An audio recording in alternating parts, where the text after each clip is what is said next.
So I saw Joker Folly I Do, and I will say right from the get-go, this film is going to be divisive no matter what argument you want to make for it.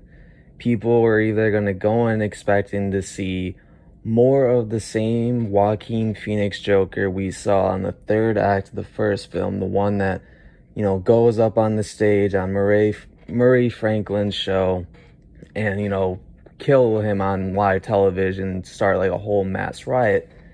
And the film ends with him in the institute at the end of the first movie laughing with himself, with the imagined, like, the flashback image of Thomas and Martha Wayne getting killed and Bruce Wayne as a little boy, the iconic shot we all know from the comics and almost every origin tale of Batman is him as a little boy helplessly watching as his family was killed before his eyes, and we know that transpires the origin of Batman, which, everyone may have had big ideas of there possibly being a Batman, which, I think it was just more like if there was to be a sequel, everyone had high expectations because I think personally Joaquin Phoenix is the second best Joker we've had in the live action.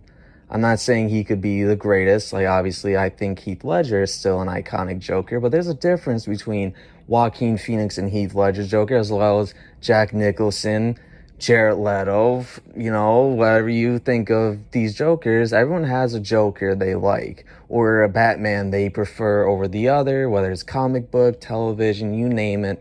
Everyone's got an opinion on which is, like, what they want. And it's cool, like, to have, your own personal connection with it, but I think that's also becomes a detriment when a film does very successful, but what made it successful was the fact that it was more of a character piece than any real basis on any IP. I hear, a lot mention that the first Joker is a blatant copy of Taxi Driver, which is a fair criticism, I think, because, yeah, you can see a lot of the Taxi Driver influence, a lot of Scorsese work definitely aspired the first Joker movie, and maybe there's other influences too, not just to say it's solely a Scorsese, parody, because I personally still very much enjoyed the Joker movie just because I like this version of, like, a real grounded focus on a character who could be a Joker. And not to say he's, like, supposed to be the canon Joker. I think that's one thing I think a lot of people are gonna keep arguing about, is the fact that they supposedly didn't base it on any comic book source, which I think would have been a detriment either way. I think this is not an adaptation of any sort of story about Joker from the comics. This is a film in which the director wanted to try to express a different story or idea with a established character, which might have been a detriment, but then again, no one would have given a shit because today's Hollywood solely determines that we need more superhero or established IP characters. We can't have, like, solely an original piece as a character study of a mentally ill loner who eventually goes on television and kills somebody, unless it's Joker and he dresses like with a clown in the face.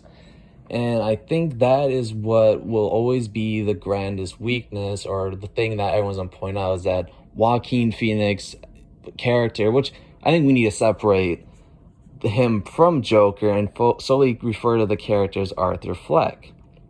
Arthur Fleck is not the clown prince of crime from the Batman comics or any pre-established Batman IP.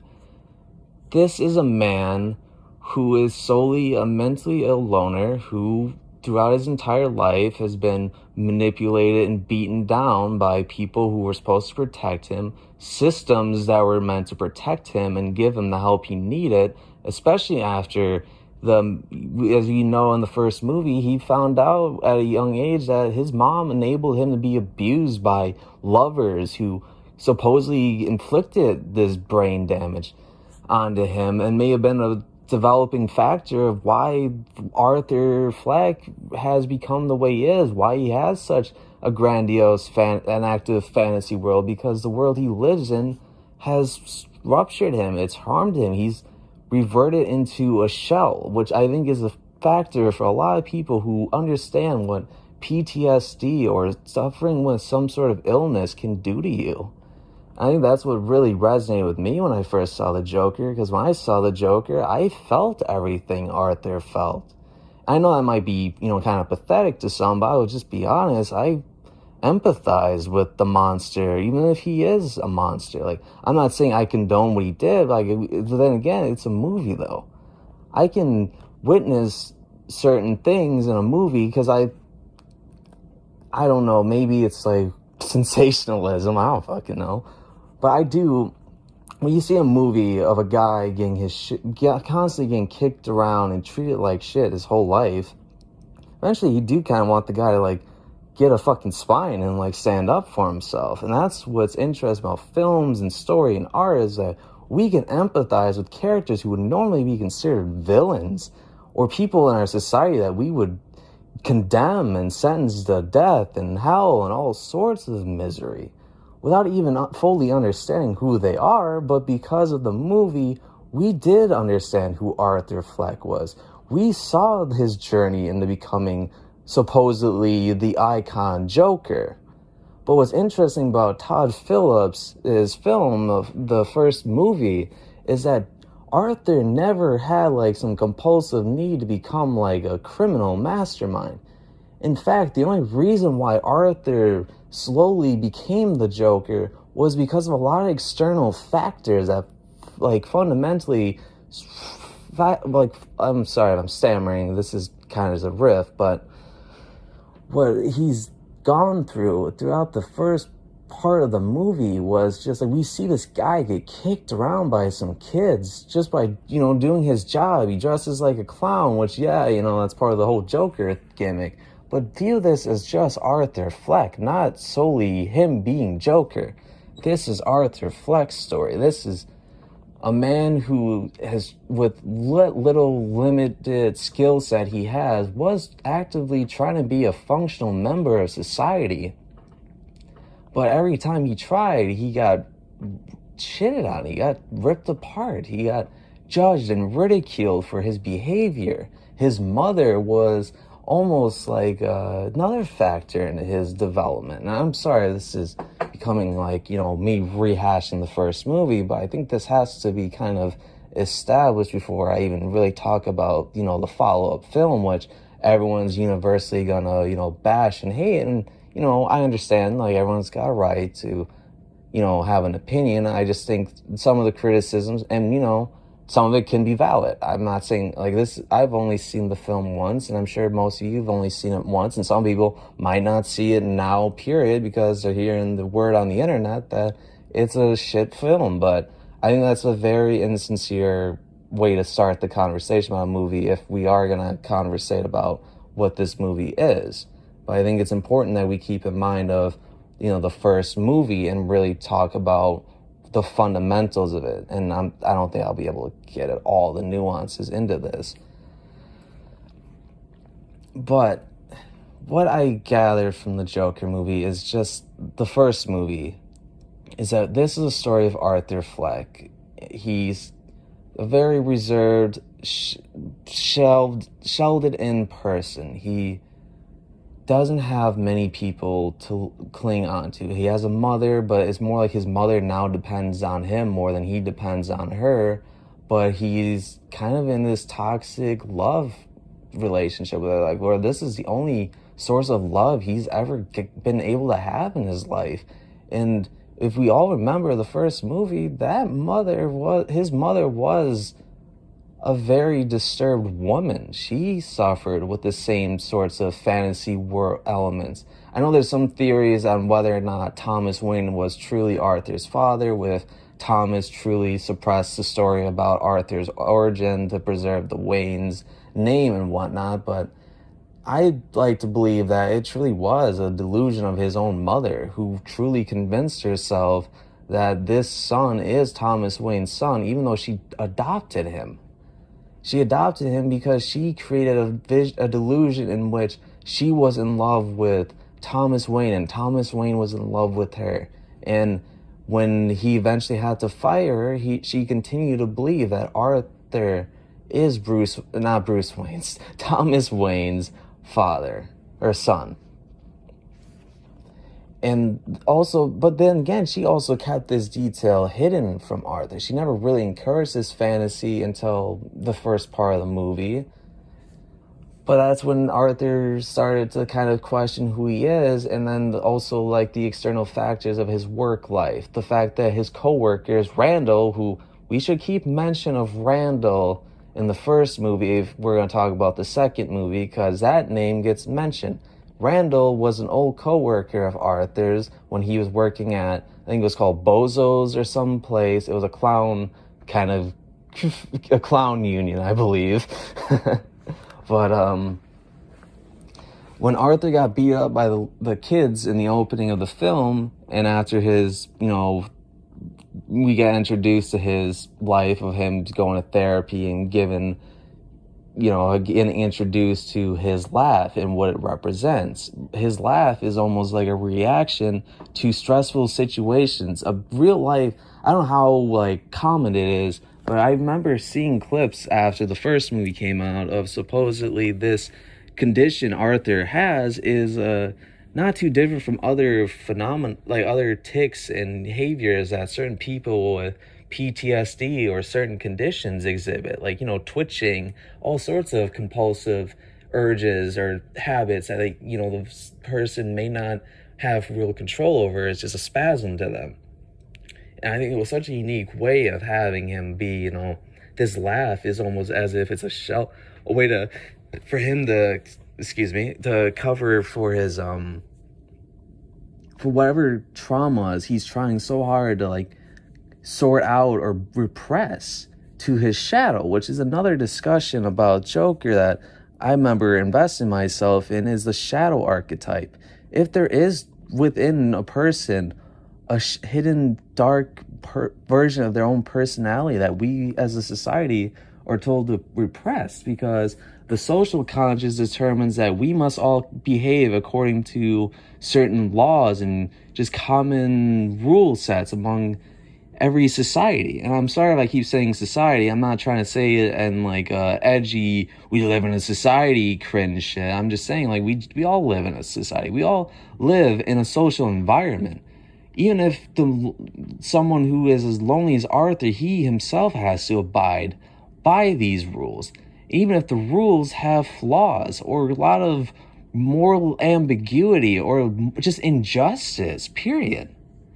Gotham was in the movies and even in any adaptation of Batman's universe, Gotham has always been a city of injustice until Batman arrives. And this is a universe in which Batman isn't here to come clean out the dirty snakes and encourage spark a flame of hope and redemption for Gotham. Gotham is in its own hell in the first film. It's littered in garbage, trash.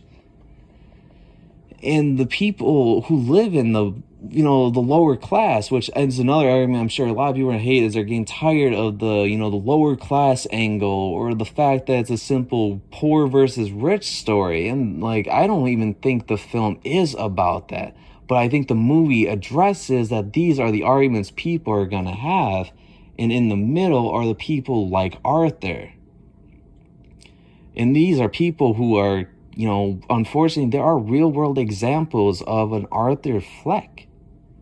We hear this on the news in the United States every day or every odd day. It's almost it's too much to keep all straight, but we hear a lot of stories about people killing children, getting killed in schools, all sorts of horrible things, presidential assassination attempts.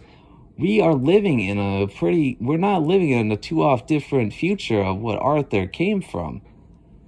And I think that, I keep saying this, we got to separate the fact that Arthur and the Joker are two different things. They're almost not even the same. Or they are, but what Joker is in the accordance of Todd Phillips' universe is nothing but what the narrative in which the society is created around Arthur. No one truly understood who Arthur was. Arthur was invisible until he became Joker. I was focusing on before I went on a ramble. I apologize. I don't know how much I'll edit this at all. Probably not. But we need to take note. And okay, so Arthur got attacked in the opening of the film, and then when after the attack, he comes to work in a later scene. And when he's at the scene, Randall, a co-worker of his, a bully, which whether or not to say Randall's a bully, because then it goes into my own argument of who are we to say if Randall truly deserves. We're getting ahead of ourselves. I'm sorry. But if you know the movie, you know kind of what's going to happen to Randall. But Randall, after Arthur gets attacked, Randall, says, hey, I heard you got jumped by some kids, calls them fucking savages or whatever. And then Arthur kind of says, they're just kids. But Randall, nonetheless, even though Randall supposedly expressed that he always had some sort of disposition towards Arthur, or at least the relationship which he's kind of created between him and Arthur is one-sided, in which Arthur doesn't really care for Randall. Randall doesn't give a fuck about Arthur, but they have to work together. But either way, Randall gives Arthur a pistol. And now it comes into question, how guilty is Randall for this? I believe it's technically illegal for you to give someone your gun without even having much of a permit, especially since if Todd Phillips is trying to pass New York as Gotham, then according to New York law, which I don't know if to change, but I don't think you're allowed to just have a fucking pistol. Anyway, I'm sorry, this point's stupid to be highlighting. That's just me.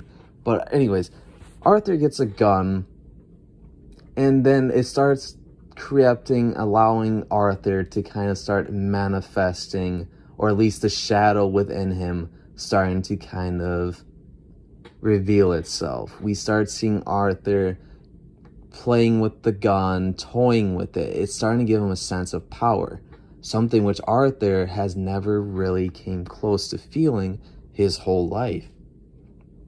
His whole life, supposedly, he never knew if he truly existed.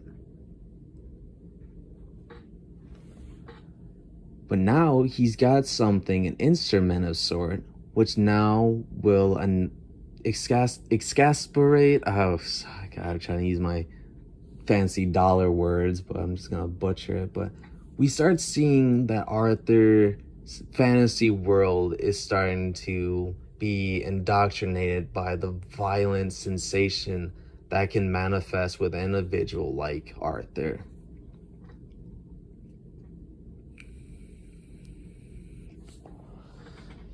So when Arthur gets his gun, this movie goes on a little bit, but he eventually gets on the train after getting fired from his work because while he was performing, the gun slid out of his pocket and his boss found out.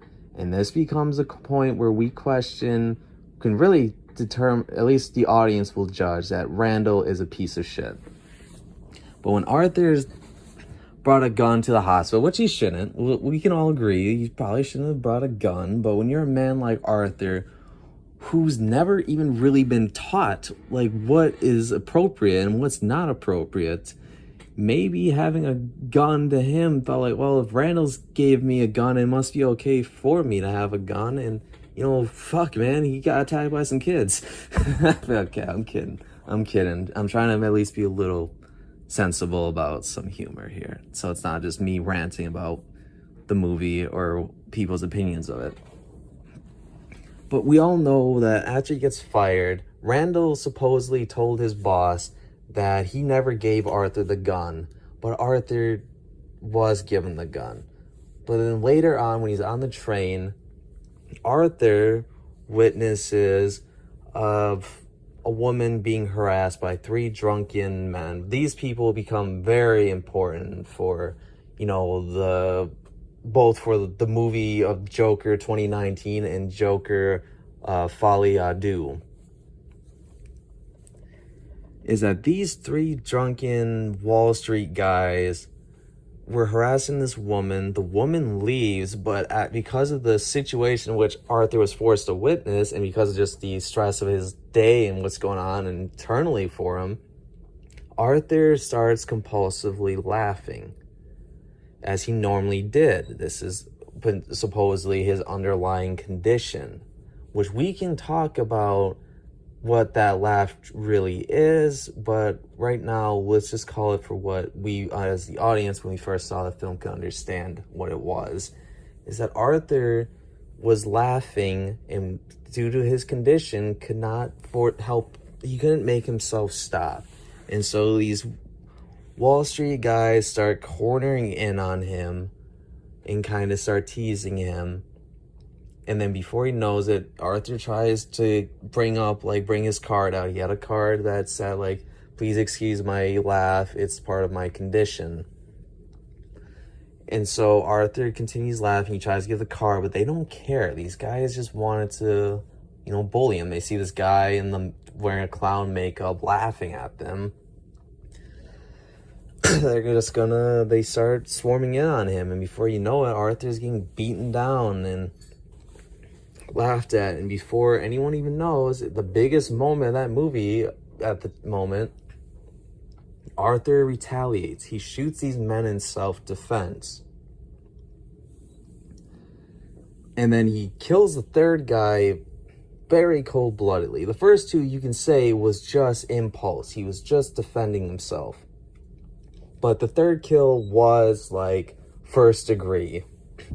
When Arthur shoots and kills these men, later on, a witness saw Arthur in his makeup and began the creation of Joker.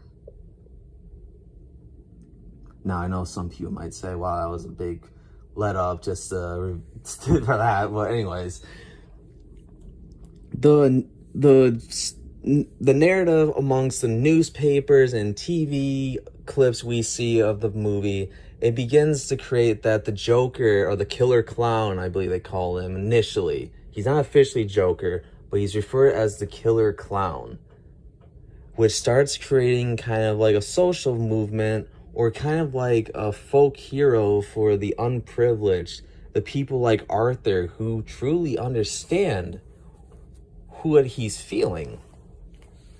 To them, what Arthur did, him killing those Wall Street guys, was just Arthur doing their work, or doing what was like what they wish someone would do, to act out against this society, against the upper class. So he becomes like a lower class folk hero, or like, I don't even want to say it's solely a lower class, but the film does depict it as if a large part of like the lower end parts of Gotham actually start kind of siding with the clown killer. And when after Arthur killed those three men, keep in mind, we all understand that Arthur killed those people initially out of self-defense. It was not like, it wasn't like he went on that train and was like stalking these guys deliberately to kill them. At least in my interpretation of the film, I think this was truly an impulsive slaying of two men. And the third guy you can say was still kind of impulsive, but like at least he had more control. And we did see more of like Arthur kind of embellishing that cold-bloodedness that he was, like we will soon later see he'll demonstrate further that he's capable of. So let me take a sip of my coffee real quick. Throughout the film, we will see that Arthur does have an active imagination. He creates fantasies. He can create scenes and ideas in his head. So the way I always interpreted the musical elements of the first film, especially for like the bathroom dance, and I think it's not that far-stretched that other people put it out. I'm not saying this is a wholly new idea, but this was something I took note of. Arthur beginning to dance is almost like him beginning to feel for a brief moment in touch with the shadow within his own soul. That dark, hidden side of him that kind of enjoys being like that rush of power. Like, for once, he had the power to retaliate back. And he kind of, for the first time, finds some sense of respect or importance, or at least a discovery of himself. Like, he, for once, a side of him which he repressed and bottled for so long has come to dance with him for a moment. And I know in the script it was described, even the director acknowledged that in the script he was supposed to just wipe away his makeup and, have like a puzzled feeling towards like what he did. But I think this version of it was more true to kind of what Joker is, or at least just like a unique embellishment. And also we can just probably just, we could just say, oh, this is all fantasy. But like, again, either way, I still enjoy the film. This is a movie for that. So like scenes like this and the music and the performance and the whole build up to this climax, which I know technically it's not a climax in like terms of like storytelling, because the climax is usually at the end of the film and you can say what he does later is the climax. But this was the first act climax of it. Like, we got a taste of what this Joker is. After the train killings of the Wall Street guys, the narrative becomes, at least to like the high class, what happened to the men was cruel and uncalled for, and like these people are victims, they didn't deserve to die. But you as the audience did witness what happened to Arthur on that train, so you kind of side with him. At least if you're empathetic towards him. That's what I should say. Is I know some people can watch movies and can absolutely hate a character and have no empathy, which can actually maybe the reason why some people dislike, Joker or any of these types of movies, and that's okay. I always describe like writing or storytelling is almost like an empathy test to see how long you can, especially for stories with anti-hero characters or like non-traditional figures you would associate as like a hero. Characters with selfish desires or very fucked up, methods or fucked up goals, but yet the film makes them be the point of view character or the main character who we see the world through. So I was with Arthur. I understood why, like, I believe that what he did was self-defense. Of course, I say the third guy, you could say was in self-defense, and maybe Arthur should, some people could say Arthur should have not fled from the scene after killing those Wall Street guys. But then I argue, do you think anyone would have listened to what Arthur said after he killed those guys? All of them that like, oh, the guy who's wearing clown makeup and has a history of mental illness just got fired from a hospital gig for carrying that gun. People are just going to write off that he is just already a homicidal lunatic that just finally went postal. So that's why I rationalize Arthur fleeing as Arthur, and maybe this can become creating an idea of whether or not certain points in which Joker's sequel points out is true. Again, right now we're just going to view it, I'm just going to base this more on just the perspective of just the first film and keep the sequel kind of divided for right now, just because I feel like it's very easy to just get this all disjointed and unorganized more than it already is. But,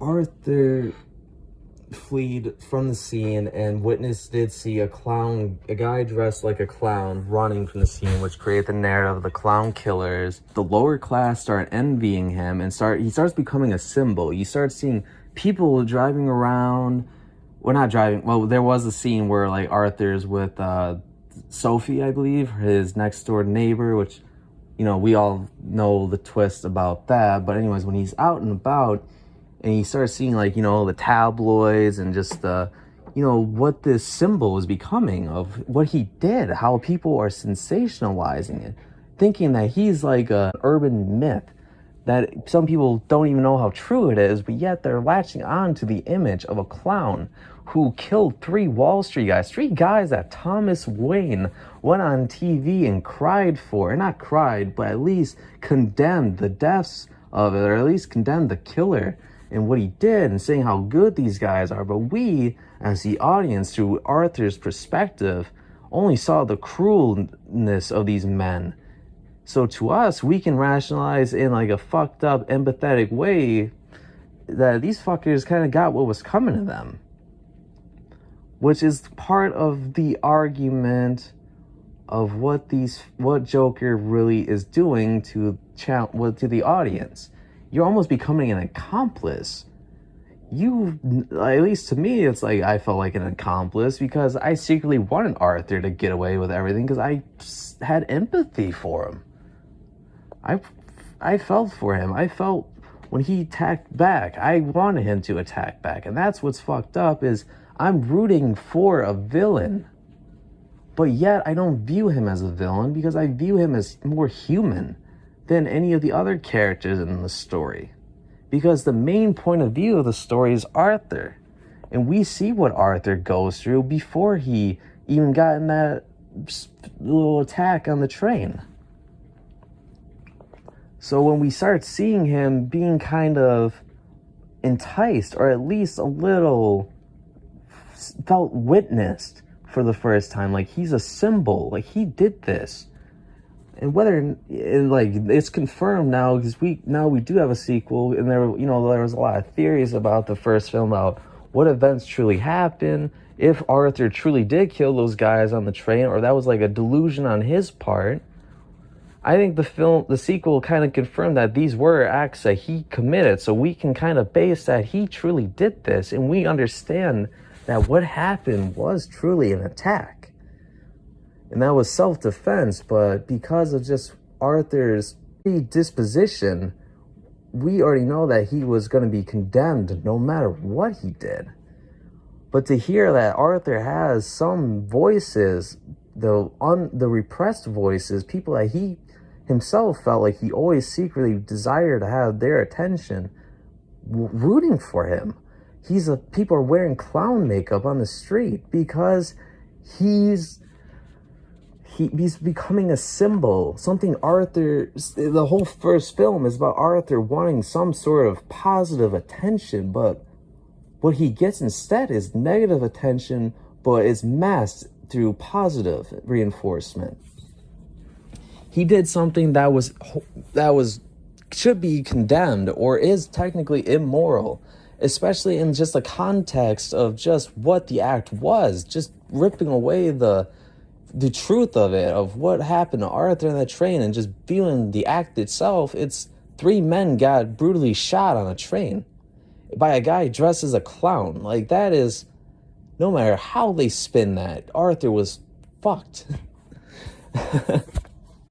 So Arthur is beginning to feel some sense of attention, especially as his household, with his father's supposed origin of himself and his mother's stroke, and then the discovery of his true origin, realizing that his whole life he's been lied to, he's been shitted on, he's been tricked. He's just flat out was just given no advantage his whole life. No one to really tell him that it's okay. He needed help. He needed somebody to be there for him. A father, a more loving mother, who knows? But for once, after his act on the train, after his act of self-defense, he's becoming an image, an icon before his eyes. And he didn't want that. But the narrative around what he did was created anyway. But now he's almost just as consumed by it as the very people who are wearing clown masks to act out their own version of what Arthur did, even though we know Arthur's act was self-defense. At least those 3 killings, I would consider you can at least rationalize that was self-defense. And then after everything that happens with his mother and the revelations of that whole act, Arthur finally just comes to realize that who he's been his whole life has just left him with nothing but empty hollowness. Even more so than what it would have been like to live in Arkham. something he deliberately expressed in an interview in his, prefers an interviews, it pretty much is just an interview because it's just him and a counselor who's very apathetic towards him. Like, to her, Arthur is just another fucked up person living in Gotham. So, like, she's not invested in him. She doesn't really give that much a fuck. She doesn't want to help him. Or, like, she just views it like the system isn't going to help you, Arthur. Every outlet you go to make yourself feel better, or at least feel witnessed or heard, or at least for once acknowledged, he just feels disconnected from it all. So if you are living a false life as a member of the society, your whole life you try to be one thing, but now it was never enough to anyone. Everyone still views you the same. No one acknowledges your hardships. So his one act of self-defense made him more of a sensation than he's ever came close to in his entire fucking life. We all secretly desire some sense of connection and longing and some sort of community or from a person. And like Arthur, unfortunately, like he has very little outlet to have a healthy connection. So like his connection with Murray is almost like a father connection. He wants someone like Murray to reach out to him and say like, you deserve to be protected. That is all Arthur ever wanted. But he's realized now no one's going to protect him. We all know after Arthur's mother, after everything that happened to his mother, Arthur eventually goes, I guess we could say, goes to the dark side. After all this, through the entire, hour and a half, 40 minutes of Joker, the movie, we finally see Arthur and his shadow and the dark urges he's repressed for so long start to come into the forefront, and we see him demonstrate this by first killing his mother. And during his killing of his mother, he says a very important thing which brings into question about certain things we saw in the first film, which is his laugh. He says, this is kind of like a paraphrase of it, so it's not an exact quote, but I believe he said something, this laugh, they say it's part of my condition, but it's not. That's really who he is. And what it means can be a lot of things, but you can interpret is when he would laugh about things, that was genuinely him laughing, because to him, he has a hard time empathizing with everyone else around him when no one else can give less of a shit about him. So when he laughs about cruel things and makes cruel jokes, it's a reaction to just how he felt people perceived him. How everyone else's sense of humor was always about his own shortcomings and misfortunes, or just diminish or devalue his character. So for him to say like, every other time I've laughed about something that people say isn't funny or shouldn't be, well, that was me genuinely laughing. And it just reveals to us that like he's truly broken, he's defeated. And maybe this is a lie he's telling himself to make sense of it. Like, this laugh is just who I am, how I've always felt. And yes, I still believe that it is definitely part of his own way of masking his own fears and insecurities, or just a reaction or compulsive urge he can't help himself from. But I think it's also truly just him. He's truly defeated. He's truly lost any anchor of support he once felt. And so when he kills his mother, it's almost like for a moment as well, Arthur Fleck died with her. He arrives on Murray Franklin as the Joker, the icon, the sensational frenzy that would erupt from him. When he came on that show as Joker, with his shadow now taking hold, and now they're just one together for a moment. The Joker is a way for Arthur to manifest everything he secretly wished he could do. Take out his rage, just say what he wants to say, and to be listened for once. And as pathetic as that can seem, and you're right, it is pathetic. What he does as an act is irredeemable. But as a storytelling, as a way of getting into the headspace of a man like Arthur, this climax is one of my favorites. I remember seeing this scene in theaters. I remember the whole build up to this moment, and just the anticipation of what the fuck is about to happen. And when it happens, when Joker gives the joke of his career, But I feel like I'm rushing this now, as I feel like I spent so much time talking about the first film. We're already now just getting to Murray Franklin, not just skipping over things. But this is not meant to be, it's not meant to be a film study. But like, I'm trying to just establish kind of like some ideas of the film that I gathered, and just what the Joker is. But as Franklin transpires a giant riot. He was the catapult. He was the symbol, the guy. And all Arthur can do as he's sitting in the back of his car is just smile, and knowing that everything everyone's doing is all because of what he did, or at least what he believed. Like, I'm the symbol, I'm the guy. His narcissism comes out. Or at least a narcissistic trait began to embellish in him, is just that recognition, that negative reinforcement for what he did. The fact that these people are destroying neighborhoods, destroying streets, rebelling against the very society that throughout the whole film has kicked Arthur down. And now they're fighting. And they're fighting for his image because of what he started, because of what the media created out of what he did on that train.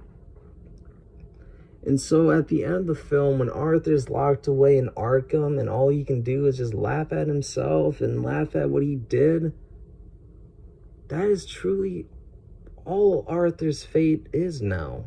Locked away in this cell for the rest of his days, Arthur, like, it comes into question, it's just like, what did this all mean?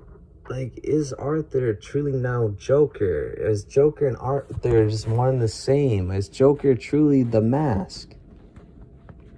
Or the real face, which Arthur's the shadow? And I think that's a unique dilemma, is how do you interpret the first Joker movie will entail a lot of how you feel about Joker 2. Whether you liked it, whether you saw it was a kind of a snore fest that picked up in the last act, or it was a movie that all around was all out mid. I personally say it was one of my favorite movies of 2019, but again, I will not say it's the most perfect movie ever. And a lot of the reasons why I really enjoy it are subjective to me. And I'll be the first to admit, I am a very subjective person, and I like things make me feel something, and I'm sure that's the case for everyone.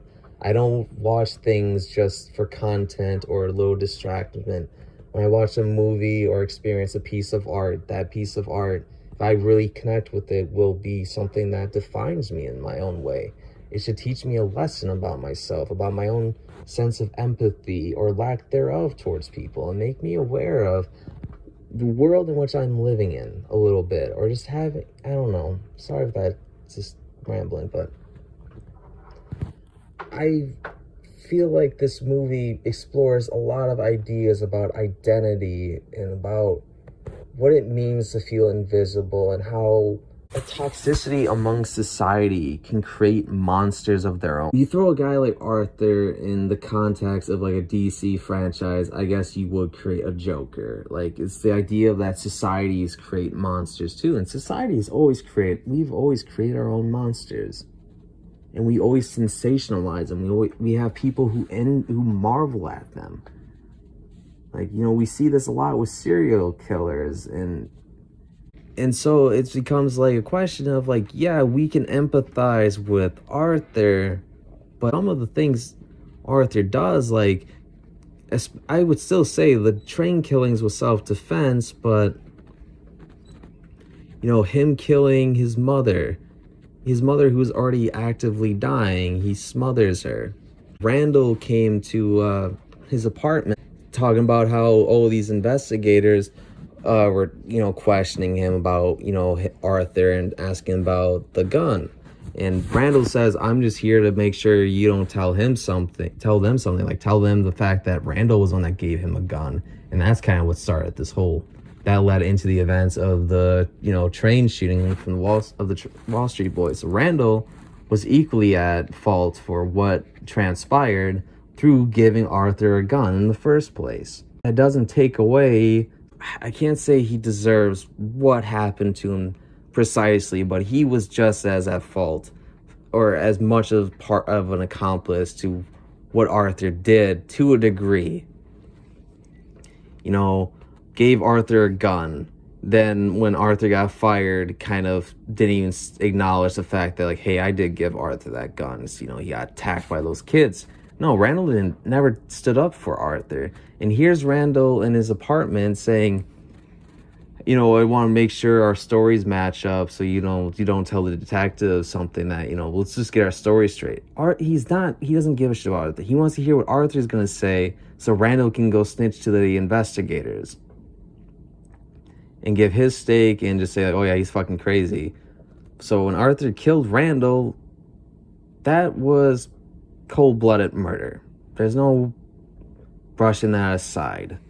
And it was witnessed by Gary, his Arthur's co-worker. He's the midget guy, but he killed Randall impulsively because Randall wronged Arthur.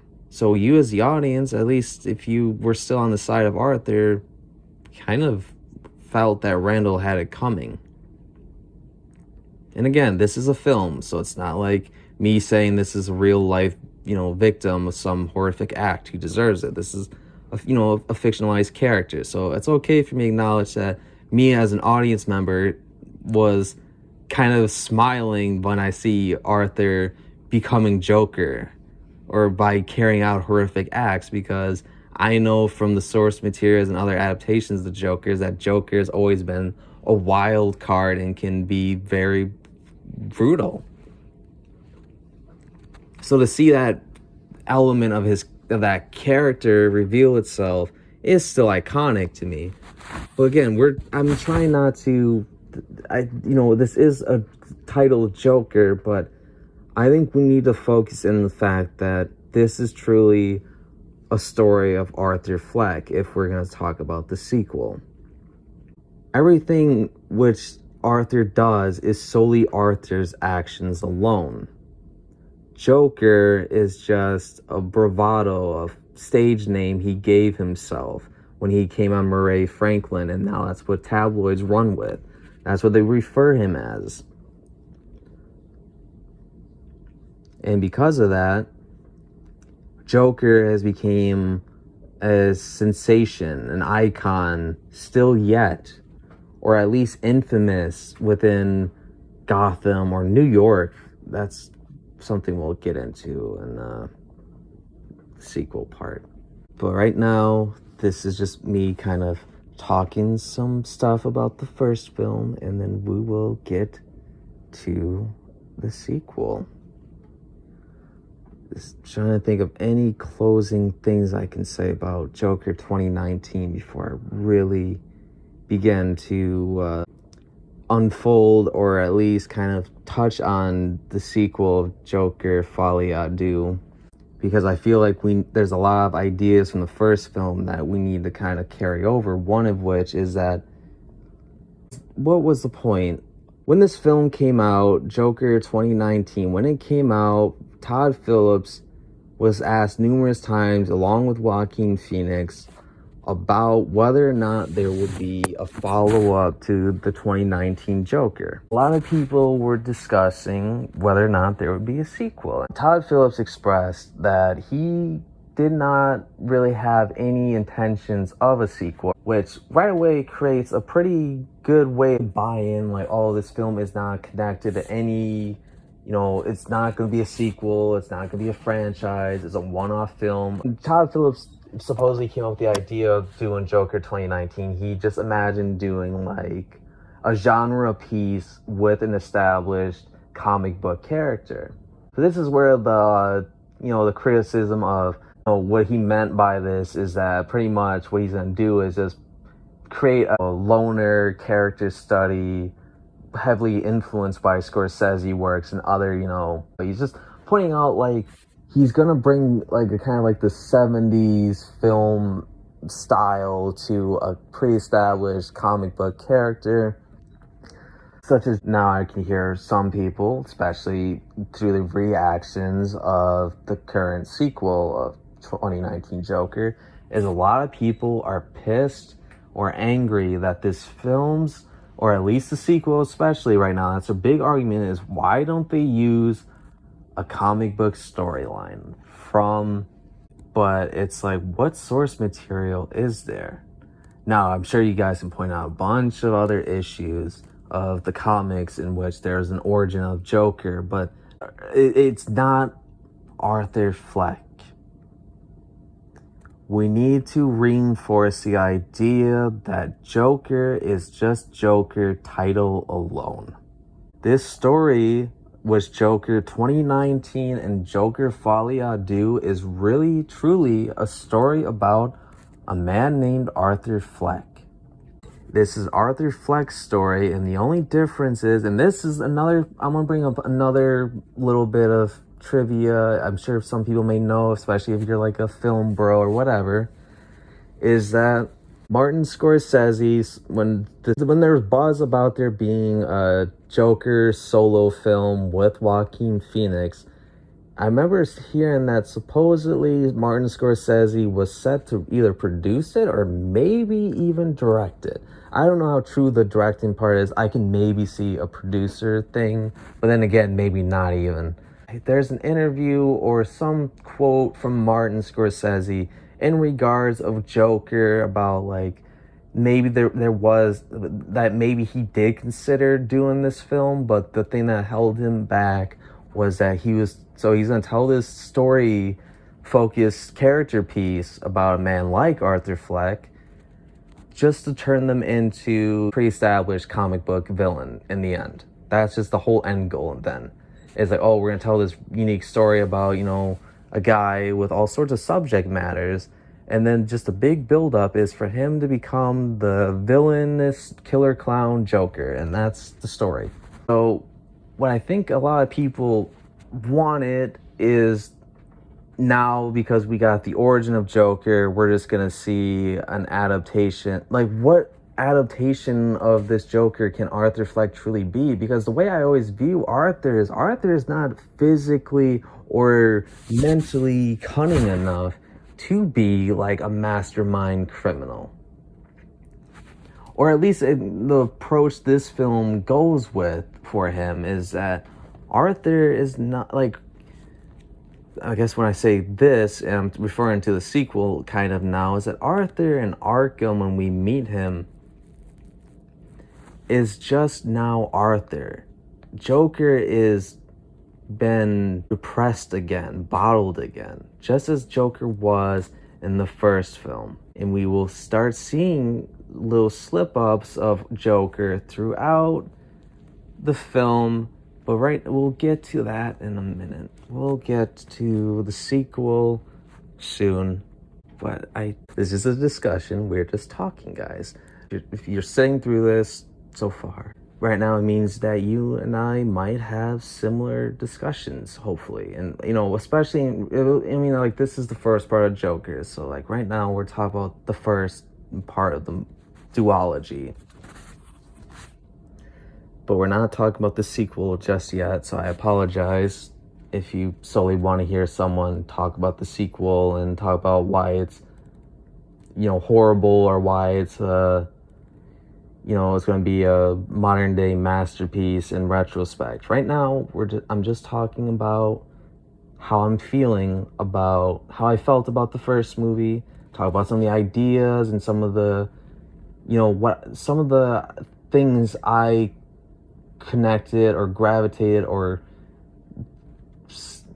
at least the things that kept, like, the things I felt when I first saw the Joker movie, and kind of the ideas and just the conclusions I made of it so far, so we can get an understanding of what exactly I enjoyed from the first film and what I initially want. So I think right now we need to talk about, before the sequel, is just what is the point of another Joker movie with this Joker? Is there really another thing we could do with Arthur Fleck at the end? Is Arthur Fleck's story over?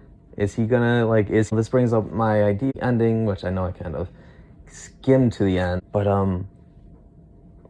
when this movie came out, and the ending in which it's like, is Arthur fully Joker now? Like, is Joker solely the one in control? I think the ending of Joker first movie, 2019's Joker, the Joker personality, or at least what Arthur perceived as his shadow, was controlling him, or at least was like at the forefront.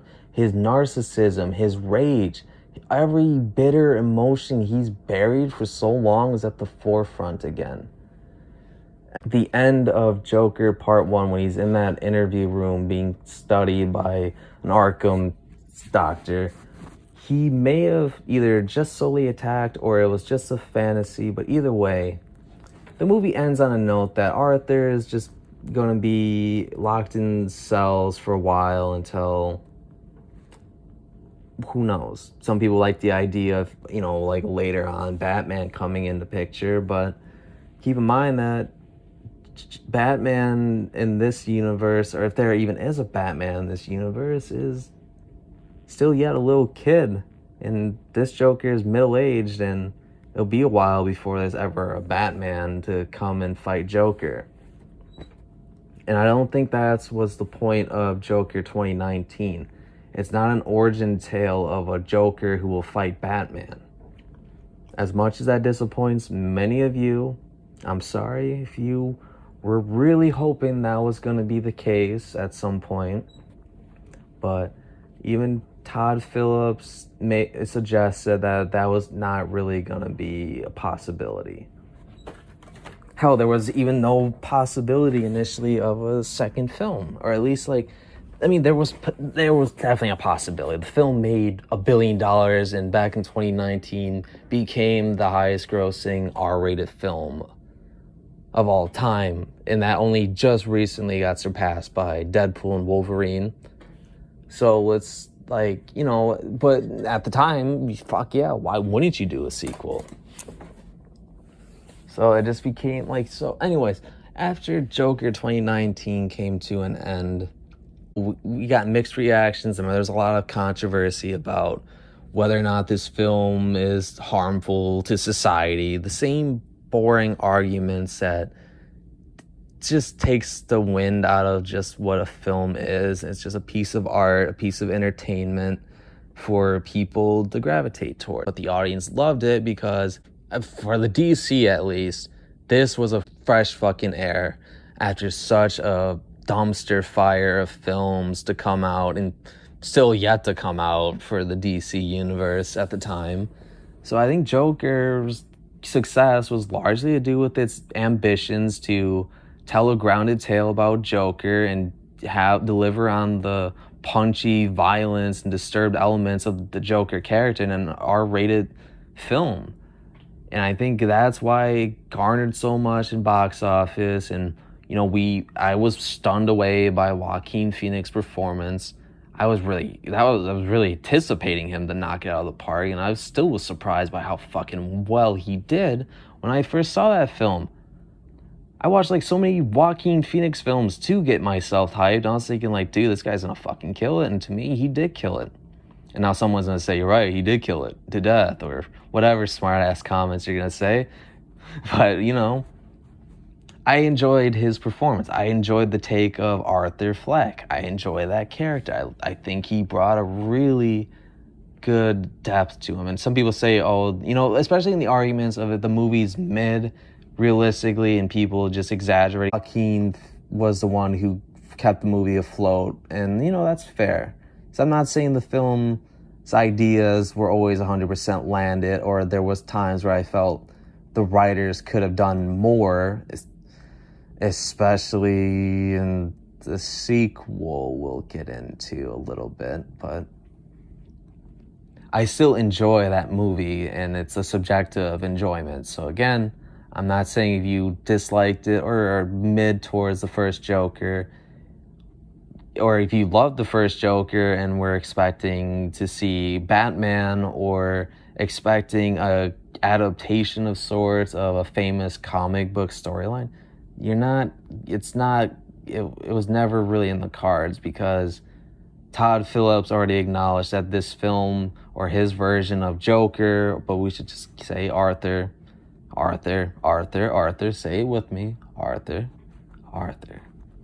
Fleck. Good. Anyways, we just acknowledge that his take of the film when he was initially developing it was just him trying to make a genre piece with a comic book character.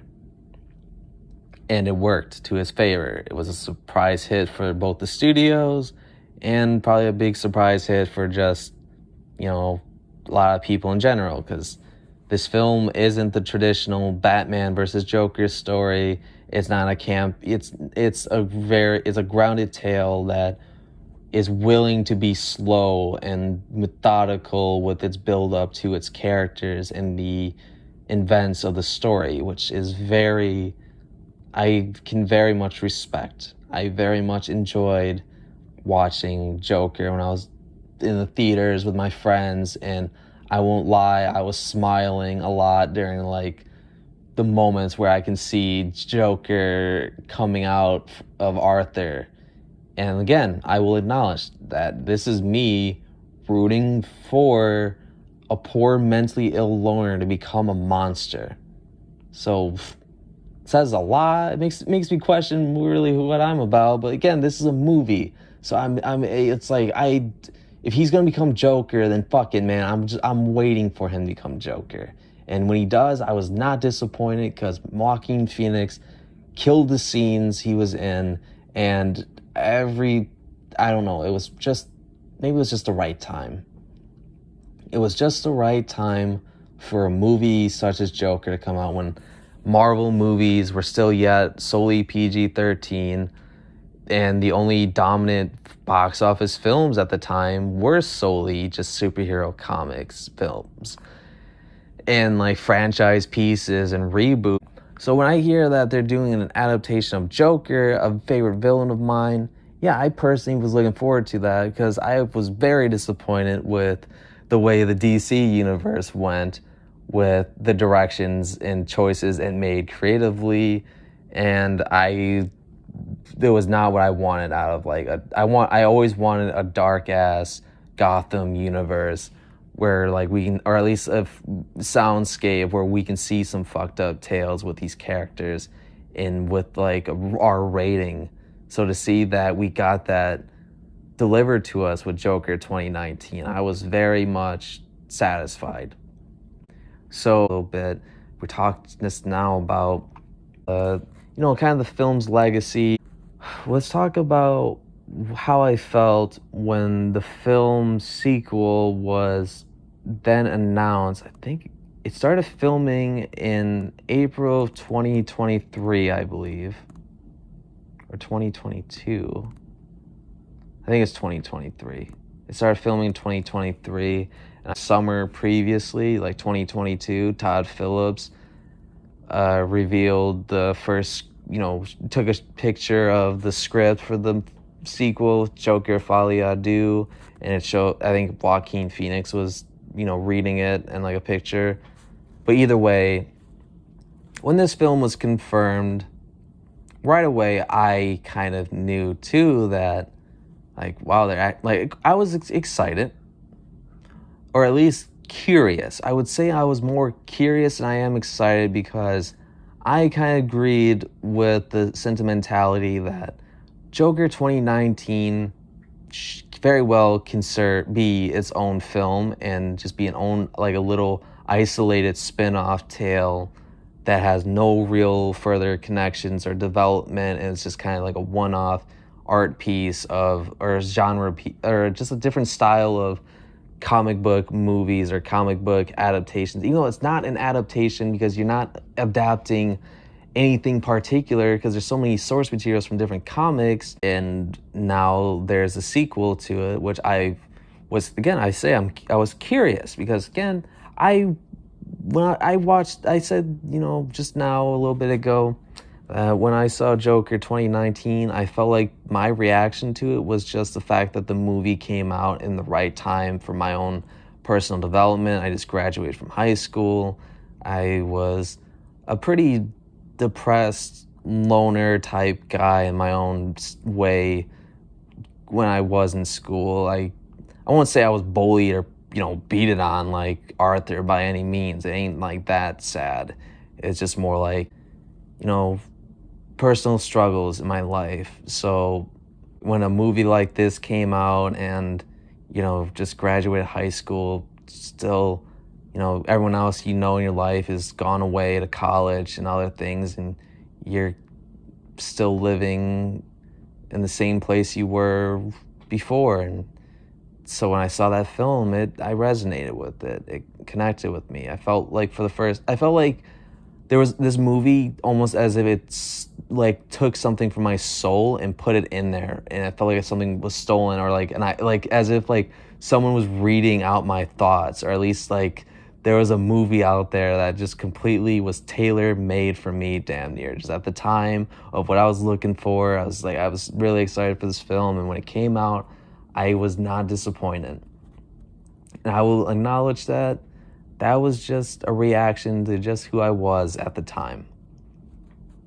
I still very much enjoy Joker 2019, and that's why I'm talking so much about this film right now. So when I heard that the sequel was going to be made, and then I started hearing buzz on the internet about supposedly the film's going to have Lady Gaga, it's going to have musical elements, I started hearing the naysayers on Instagram and everywhere about like people saying this is going to suck, musicals, gross. During all this discussion, I kept thinking, all right, I'm curious. I'm curious to see, because the way the musical elements, the first movie already alluded to like how it can work, is because Arthur throughout the films would dance to his own music in his own head. And so I just felt like, well, that's just an obvious piece of the first film just being carried over to the sequel, obviously. Like, why wouldn't Arthur, in a shitty state, we all figured he was going to start off in Arkham anyway, that's where the movie ends, right? Now, obviously, we would see Arthur kind of having his own fantasy world within himself that is meant to help him alleviate from the world in which he's truly trapped in. He's trapped. He's a prisoner again. A prisoner of the same society that beat him down time and time and time again. Anyways, so I knew that there was a way in which the musical elements could be executed very well. So I was curious. I won't say I was excited as I was when I first saw trailers for Joker 2019. Because again, I was a different version of myself compared to today.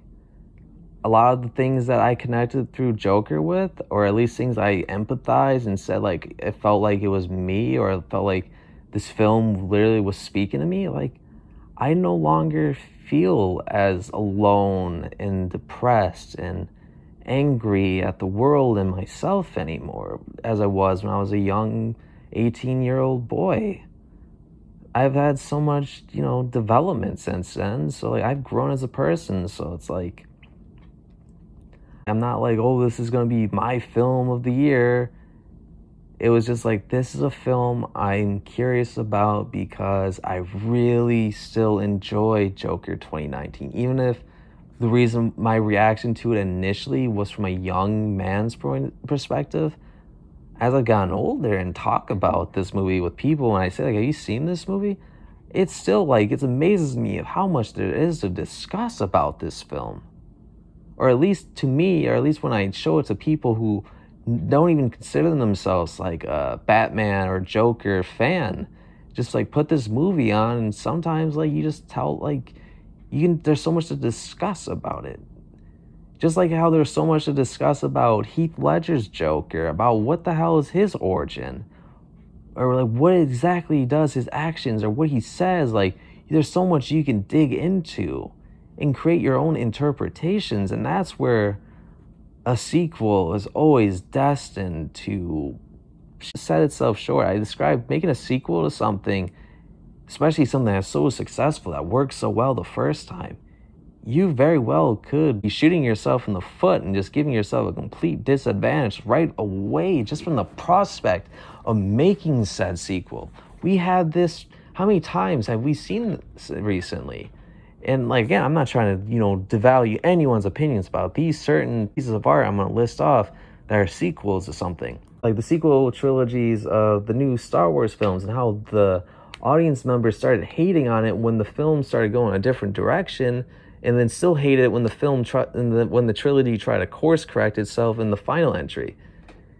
Or the Last of Us Part 1, the video game, is one of the most iconic video game narratives. I said one of, I'm not saying the, because I know that's subjective. But The Last of Us Part 1 was a very important game and is iconic for its perfect ending. Or like it's so perfect and ends on such a note that you want a sequel, but at the same time, what will a sequel truly entail? Because the story is just, it means you gotta follow up with it. So that becomes a decision, especially when you give time between it, where it's not like it was planned. Someone's gonna bring up the comment now. There's gonna be someone mad about or has like strong feelings towards these pieces of art. Is they're gonna say each of these all sucked or their sequels fucking sucked? And again, you can have your opinions. We can all have our own opinions. And I'm just bringing these up for examples. But when you make a film that is so wrapped up in a way in which it makes the discussion about it keep it alive, and then you say, oh, my perfect wrap up for my movie, we're gonna follow it up now. Now you're setting yourself up because you set your own bar way too high with the first film, as you should with any first entry. Or at least like that should be like the plan or the ambition of something. If you're gonna make one film, you make it the best film you can. But now when you make a sequel and it has a large fan base, a large passionate fan base, people who are very particular with today's audience, like today's audience will rip you apart if you don't give them what they want. Or what they want is very unrealistic, or could have been if, maybe if the directors change things. Again, we will discuss this very soon. But I'm just trying to set up, like, when you make a sequel to a film which already wrapped itself up so well, you're already setting yourself up to disappoint. So I knew that from the discourse, everyone was not really excited about some of the things they're hearing about this film, and I think I already knew going into this film, or at least when this film started showing promotions, that it's not really going to change. A lot of the people who says they like Joker or didn't really, I can't particularly, ostracize one, audience member from another, because I can understand the disappointment. I can understand what you wanted and compared to what you got. I understand. But I really loved the first film as much as I did. I almost think there shouldn't have been a sequel. And I saw some reviews about Joker Folie à Deux after seeing it Thursday night. God damn it. Give me a second.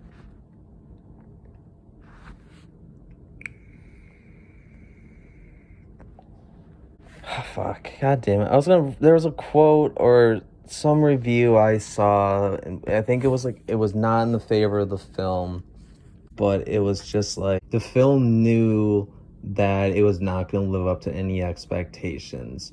Whether or not film is meant to be a deliberate antithesis to sequels, and it's like Todd Phillips giving the middle finger, saying fuck you to everyone who liked Joker Part 1.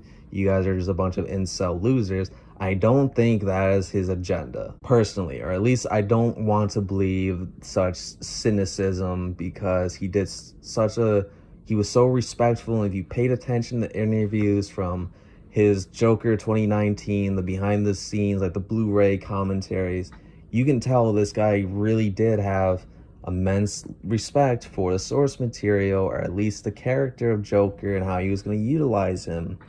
But I think this film is just going to be a victim of the fact that it's a sequel and it's not what the audience want. Or at least this isn't anything close to what the audience were expecting or anticipating, and what they felt they should have gotten compared to what they got. And I came into this movie again not like as excited as I was for the first film, like where I was constantly looking at behind the scenes photos all the time. Any article, not any article, I wouldn't go out of my way to like find spoilers by any means. I am not someone who, I'm someone who, if a page spoils a film for me, I fucking block them, because I don't like to be spoiled about things. I'm not a spoiler guy. And maybe that's why right now I'm really trying to like hold off on talking about the sequel, is because right now I just want to, set the stage for what the sequel really is going to entail, and like, how is this film ever going to live up to Joker 2019? And I was just curious. I was just simply curious about what it would do. Whether it was shit or good or disappointing, I felt a little bit of both initially when I first watched it, but as I talked about it, I started, not like, it wasn't like I walked out of the theater like, man, this sucked, or I was conflicted because I wasn't viewing it as a fan. Or at least I'm still a fan of the first film, but I'm viewing it like a continuation of what the first movie's discussion was about. This is a continuation of Arthur Fleck. So if you went into Joker 2 anticipating that you were gonna see more of the crazy third act Joker, see him just continue being off his rocker and running a gang in Arkham and breaking out and causing hell in the city at some point, you probably walked out of this theater very disappointed. If you walked into this theater already hating the idea of it being a musical, you were already going to hate this film. And if you just went into this film hating Joker 2019, you were going to get nothing out of it either. And I feel like there's still going to be people who may have loved Joker 2019 and loved it, who walked into this and may hate it or feel like this movie was just a giant middle finger to them. And I'm sorry if you feel that way. I'm sorry for anyone who feels any disappointment, anger, and just hate this film, because I'm not saying this film is perfect. I would still say Joker 2019, rank it in my opinion. Just because I guess that movie was more exciting to some, or at least like, I don't know, just the, like, I saw someone, this is a brief, I think it was like a thumbnail or like a title of a review, but they said like where's the madness? Not enough carnage, or a lot of just like, this film wasn't like, it wasn't chaos. It wasn't Joker being chaotic and always being in control and always having like a trick up his sleeve. This is Arthur Fleck, who is trying to pose as Joker again. I feel like I gotta talk about Joker Part 2 now, huh? But right now, I just want to talk, it's just like, I want to hold off. For one, I feel like seeing the movie once is not going to be enough for me to really delve into Joker Folie à Deux. So I think right now, the realistic thing for me, who wishes to discuss this film, Joker Folie à Deux is I'm gonna have to see this film again, and then I want to unpack more, because I feel like when I first watched it, I was just witnessing it, just observing it, and there was a lot of things I connected with. There were certain things that puzzled me initially, tonally, but I feel like now it's just like I want to be as truthful as I can and not be, someone who's just gonna put a title on or a thumbnail on my video saying this film's horrible or it's shit or disappointing. I just want to have a discussion about it, and this is mainly just for me to, express myself. And I guess if I upload this, I'm just really just recording this off my phone because I don't know, this film's had me thinking, especially in my relations with the first film. So I feel like, I guess is technically the first act of, or the first part of a review in which we just talk about the first film right now. And if you somehow sat through all this, I really appreciate it. And I'm sorry for not getting a Joker Folie à Deux, but depending on when I see it again, I will follow up and I will do something like this just to kind of free ball, discuss the film. Or there's nothing really stopping me from just talking about it now, but hour 45 minutes of yapping sure does take the wind out of you. And I feel like Joker Folie à Deux, there's a lot of things I need to talk about, or a lot of things I want to discuss and develop. I also want to make sure I didn't miss anything, because you see a film once, you didn't really see it, you just witnessed it. And it's different when you see a film multiple times and really, I don't know, if the best way I can describe it right now is if you're gonna go to see Joker Folie à Deux, I would anticipate you to view this film less of a continuation, or it's a continuation, but it's not a continuation of Joker. Joker is in this film, but the story is still primarily centered around Arthur Fleck. You can't view this film as, oh, you're going to see Joker again, and you're going to see Joker be crazy. You're seeing Arthur Fleck being forced to acknowledge or being confronted with the consequences of his actions from the 2019 Joker. And you get to see how these two egos of his, Arthur and the Joker, fighting or struggling as this new complication comes into his play, and that is Harley Quinn's character.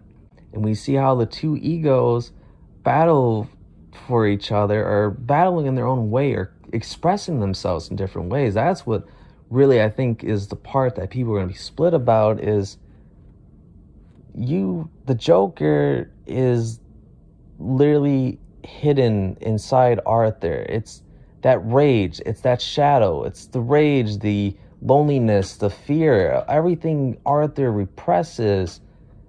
That is what Joker is. And in this film, because he's been institutionalized and he's been burying the Joker again, or forced to bury that figure again. And now you start to see this Joker bubbling up, and you start seeing how Arthur begins to start finding purpose again. But unfortunately, once again, it starts the tragic circle of the negative reinforcement. I believe that if you pay attention to the relationship of Arthur and Harley, it's a very toxic, manipulative relationship that almost mirrors Arthur's relation with his mother, I feel like. Not entirely, but it's almost the same kind of love. A very superficial, shallow love. that unfortunately has repercussions for Arthur. And I know a lot of you're made be disappointed, but I personally think the film was fitting for the way it's set, for what it did. I'm not saying the execution of it is flawless entirely, but there's a lot of things I still feel this film does better than most any other Marvel film or DC film has done for me in recent years. But then again, I'm not even that, connected to those franchises, but I will acknowledge that this film at least did something unique and committed to it. And once it's over, I'm sure its legacy will be very divided. And I guess, I don't know, I'm just one guy. This is just my opinion. And right now, I'm not even really talking about Joker Folie à Deux. That's just me right now, just explaining a little bit of what to expect. And then maybe when I see this film, and maybe whenever you see in this film, is like right now I'm recording this Friday, October 4th, when it's technically its release day. So if you see this film over the weekend or going to see this film, I hope you enjoy it. I really hope any of reviews you hear or whatever doesn't, hinder your experience if you were looking forward to this. I would just advise you to go in, make out what you think, and keep in mind of what I said about how this film is less of a sequel to Joker as a figure and truly a sequel to Arthur as a human. And I think if you view it like that, it starts to really show what the film's meaning was or what its integrity was, whether or not it did it right, It's really up to, perception, what you want, or at least just, it's really subjective. And it does kind of disappoint me with how split it is, but I think sometimes a very split movie actually leads to more interesting discussion than just everyone agreeing it's good or everyone's agreeing it's bad. But right now it seems like the internet's just going to universally say shit. So I'm going to be the guy who says Joker Folie à Deux is not a complete piece of shit, as some people might say, but maybe now that devalues my opinion. But again, if I will try to come back in another date after I see this film again with another, viewing, another ingestion of it, and whether or not my opinions right now say the same of it. But I like to believe that the things that may have rubbed me wrong initially may still, or at least the things that I do think should have been done better, may still be an argument, a criticism I'll make. But then maybe there's things I don't know. I just want to be honest and not be the guy who just says it's bad because everyone on the internet says it's bad, or nor do I want to be the guy who says it's a masterpiece and everyone's misunderstanding it. I just want to say that to me, this film was very interesting and unique, and is one of the few films in which I actually feel like seeing it more might actually be a value of being able to have a realistic discussion about this film. So anyways, if you subscribe, I guess if I make a part 2 following up Joker Folie à Deux, we will talk about that at some point. Anyways, my name is Chandler James, and I guess we'll meet again maybe for discussions about the sequel. But if you're seeing this film, I wish for a good experience. That's all I'm gonna say. I feel like the audience I went in with, it wasn't packed, so I'm not saying it was crowded, but there was people who enjoyed it, or people clapped. I think some people walked out, but I think they walked out at the ending or close to the end because, they may have felt disappointed, and then, you know, that's okay. Again, this is just a piece of film. This is not real life. It's just a piece of art, and we as a society can either find something of value of it, or it's just gonna be, you know, it exists. It's out there. It's out there, and if you enjoy it, you enjoy it. If you don't, you don't. I just don't wish to continue any, you know, I just don't want to be the guy who's just one-noted, who says everything's bad or everything's good. It's just me discussing. This is a discussion. You guys can all discuss in the comments about whether or not any of the points I made is any value, or if it's just, you know, if I'm full of shit or I'm just rambling, which I am just rambling. Okay, cat. Okay. Yeah. Okay. Well, I gotta go.